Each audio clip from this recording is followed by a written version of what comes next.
So, why the decision to go with Quinn, and also who will be your number two this weekend? The decision is complicated but simple. The simple piece is I think Quinn gives this team the best chance to win.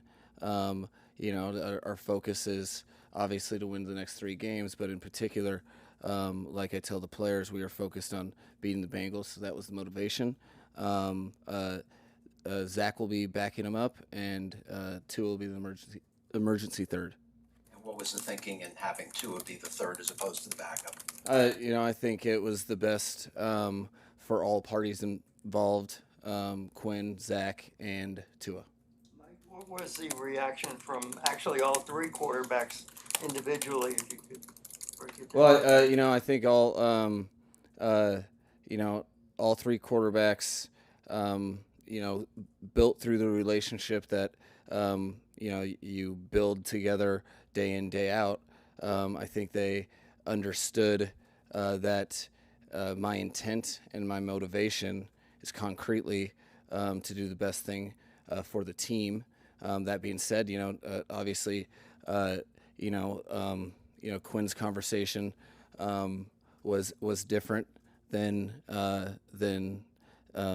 Tua's and Zach's, and I think starting with Tua, I think it wasn't it wasn't easy for him to hear. I think he it was a tough conversation, but also I think he exhibited what makes him a captain and a leader on this team, as he understood what that means for his contribution to the team, and how he's going to help Quinn prepare for his first start. So I think he displayed leadership skills by understanding, but as a competitor, it's tough.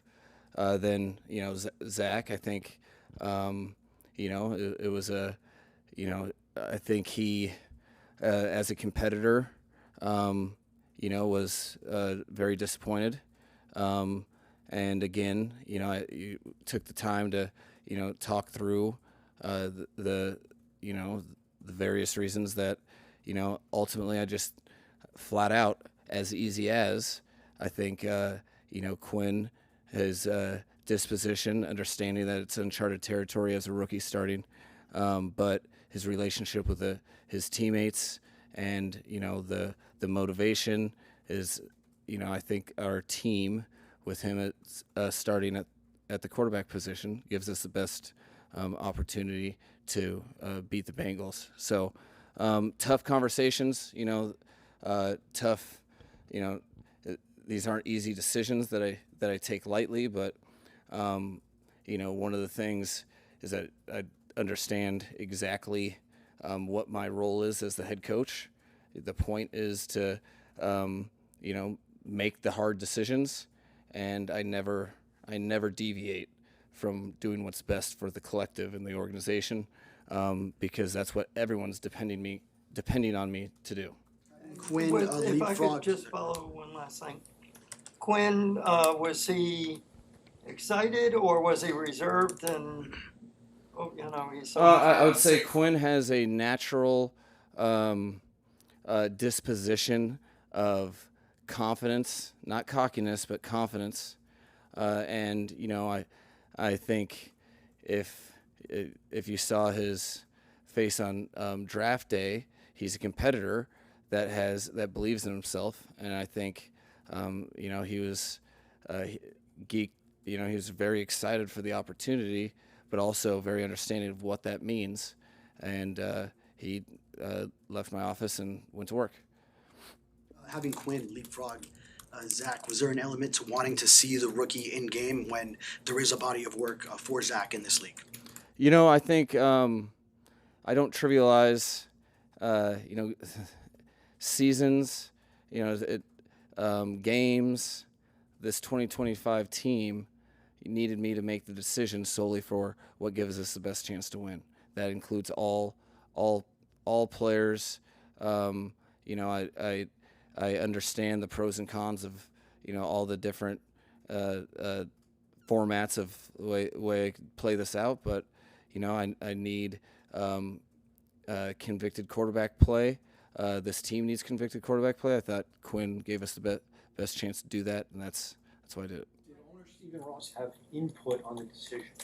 No, I think you know, since the day that he hired me, he hired a head coach for to make these types of decisions.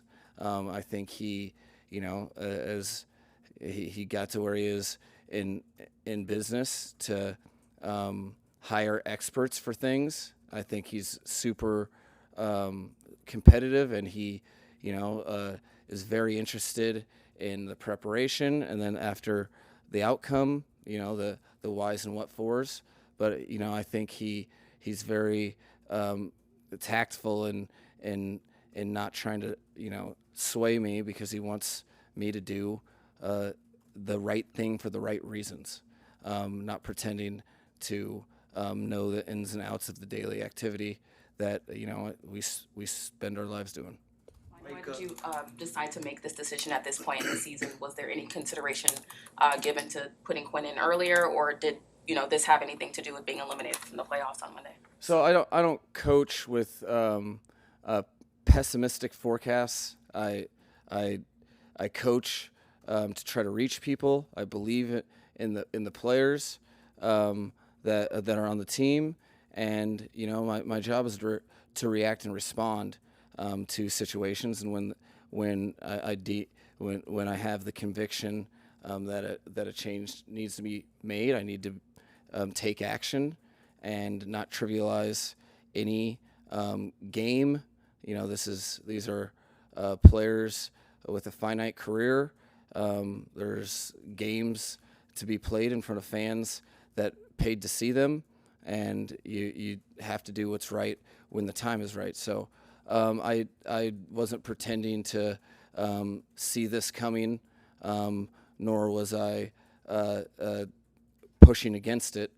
You know, I used all of my information resources, input all factors, weighing them all, understanding the gravity of you know, making this decision. And you know, I also understand that people are depending on me to do you know, with the right intentions, to do the best thing for the team. So that's what I did.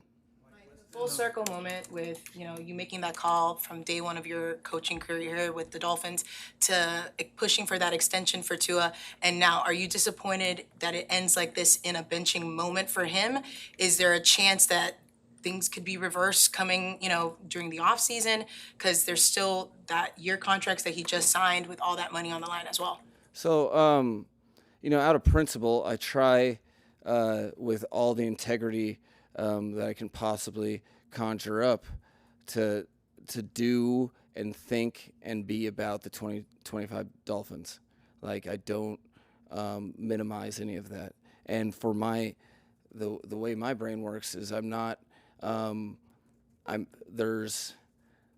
you're talking about emotions, and I have no idea. Like, the emotions are not part of my duty. And in times where there's tough decisions to be made, the furthest thing from my scope is how I feel. People are depending on me to do with full intentionality everything as best as I can do it. So thinking about those broad scopes, that's dismissive to the players in that locker room, that's dismissive to this team. So I don't go there, not because it doesn't exist, but because people are counting on me not to go there. Mike, why does Quinn give the team a better chance to win over Tua this week? You know, I think, you know, there's, I said it before, but ultimately the team needs, and I'm looking for conviction in quarterback play. And understanding that he is a rookie, you know, I felt that he would play the position most convicted, which is and which impacts every player on the field, and you know, realistically, that's what I was looking for. I needed more convicted play from the quarterback position. I thought Quinn could deliver on that best. Mike, what happened to Tua where he didn't have that conviction? You know, I think you know, playing quarterback and being a starting quarterback and then being a franchise quarterback, these are all things that are very complex. I think this is a player that had, you know, his MO had been growth and you know, just exceptional learner, and he's always evolving. And you know, there's compounding variables that you can't just pinpoint one or two things. And I don't, I still believe that his growth can continue, but you know, I couldn't responsibly, you know, play this next game when I thought what the team needed was available, and live in hope and wish and stuff. So I'm not abstractly saying that I'm Nostradamus and it was because of this and this will happen. Flat out, I'm doing the big. I'm focused on the big decision that you have to make each and every week on you know, who should get opportunities, who should be playing. The biggest one being the quarterback, and you know, I rested on that conviction, which is what I'm asking every player, and it just lives by the standard with which, you know, I ask of every other player to play with conviction. You guys heard me talk about it a ton, and you know, I think he's now going to be focused on figuring that out. The Tua hip injury last year. He had one in college and the concussions. Do you think any of these ailments have contributed to his play? It would be super irresponsible for me to project that. You know, I think the part of coaching is I'm trying to reach people, and when I'm trying to improve stuff, and it doesn't work, then I try something else.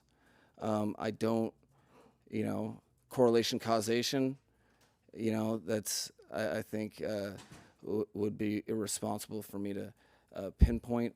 The fact of the matter is that it, you know, to beat the Bengals, to you know, start at the quarterback position for the Miami Dolphins, I was convicted in Quinn being the choice this week, and I don't know a lot of the far questions that you guys, or the far-reaching answers and questions that you guys are kind of that I can understand that you guys are interested in, because I don't allow myself to live there. I'm not trying to.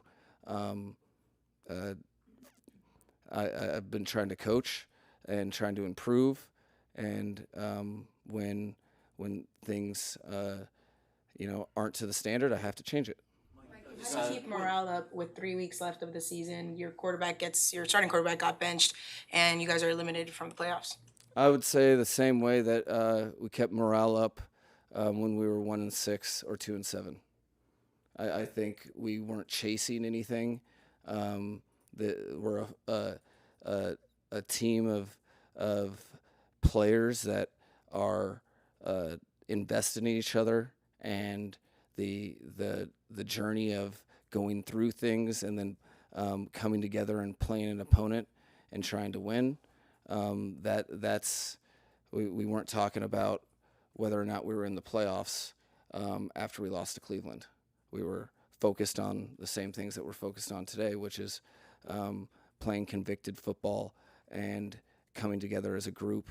And usually you have to do that in NFL seasons with all sorts of things. You know, the playoffs, although it's yeah, I mean that is a, you know, guys want to continue to play together on this team. However, I think guys are motivated by this team and their role within it. So my expectation is that we hit the ground running and prepare for this. You know, these are invaluable opportunities that are finite NFL games. So our job is to go after it, and I think that's why there's clarity for them. Mike, how do you go about coaching and managing your relationship with Tua, given the uniqueness of the situation?